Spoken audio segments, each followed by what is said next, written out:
¿Sabías que mantener elevada autoestima en la tercera edad permite a los ancianos contar con seguridad y confianza para relacionarse con los suyos, realizar actividades o emprender proyectos con independencia y creatividad? En pocas palabras, el motor para seguir viviendo en plenitud. Muchas personas jóvenes entienden por cuestiones de placer algo completamente genital, ¿eh? O sea, que si no me toco o algo por el estilo, no tengo placer. Así es, o una distorsión del placer. Por ejemplo, hace años yo jugaba fútbol los domingos y entonces ganáramos o perdiéramos, y lo ves en todos los campos llaneros, es tomar, es hacer alegrarte y se cree que eso es el placer, y en realidad es una distorsión del placer, ¿no es así, claro, Juan Carlos? Yo creo que tiene que ver con los dos límites. Sí. Cuando el placer sobrepasa la responsabilidad, se convierte en dolor. Por más que yo diga que ahorita estoy disfrutando, si yo sé que estoy traspasando el límite de la responsabilidad, se me va a revertir como dolor. Y culpa, miedos, consecuencias no deseadas, etcétera. Lo mismo cuando transgredimos el respeto. El placer que transgrede el respeto, porque mucha gente, por ejemplo, dice, es que da placer, ¿no? Si me da placer matarte, ¿no? Si me da placer violar, ¿no? Bueno, cuando transgredes el respeto, ese placer se te va a convertir en dolor, tarde o temprano. Entonces es bien importante la educación del placer en la casa. Muchas señoras dicen, Juan Carlos, ¿qué hago si encuentro a mi hijo masturbándose?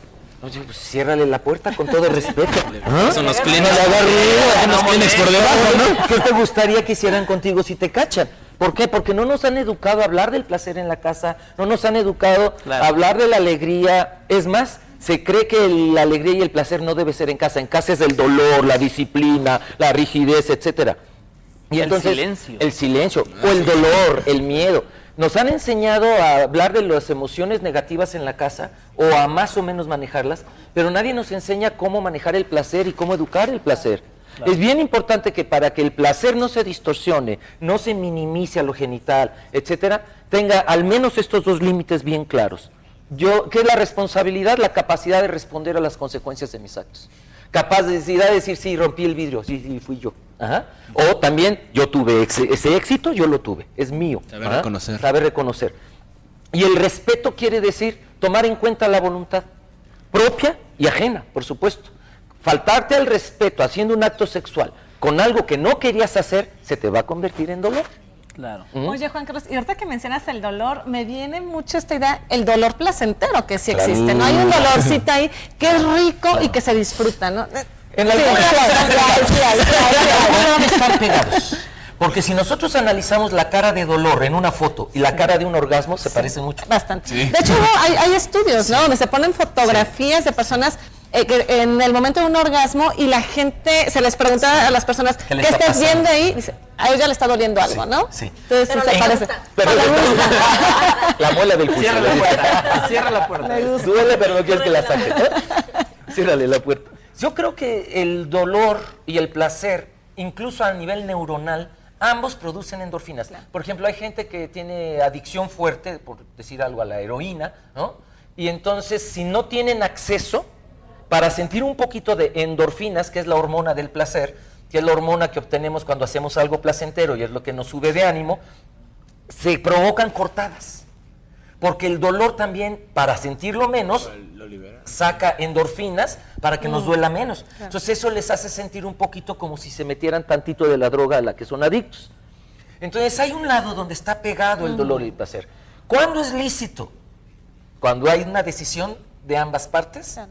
Cuando hay respeto y cuando hay responsabilidad. Claro. Entonces hay ciertos dolores que lindan con el placer y viceversa, ciertos placeres que lindan con el dolor. Sin embargo, cuando se rompen los límites acordados, es cuando viene y se transforma en un dolor incontrolable con consecuencias a veces hasta la muerte para las personas. Claro. Oye, fíjate que en las cortinillas estábamos viendo acerca del hedonismo y mucha gente actualmente distorsiona el hedonismo y a mí me han preguntado mucho, ¿es válido el placer por el placer? Entonces es como, otra vez como culparte, no quiero tener placer porque me da placer y lo limitas. ¿Por qué no nos platicas acerca de eso? El hedonismo viene de la palabra griega hedoné. Placer en griego se dice hedoné. Ajá. Y entonces las culturas hedonistas son las que creían que el placer hace bien a la gente, que el placer da salud. Es decir, otra vez que hay salud de transmisión sexual. Claro. Si hay placer, la gente se siente bien, los chakras, todo eso. Y entonces cuando les mandan para a la que sí podamos hacer y pues checar, pasar el cable de casa. lo que ustedes piensen, lo que tienen en la cabeza, para Es un delito que así pues ya podamos federal. estar más Si en línea con ustedes. alguien te lo propone, denuncia. Así que es la razón. ¿O no? ¿No? Sí, para que se conecten, ¿no? Para que visiten. Conecten.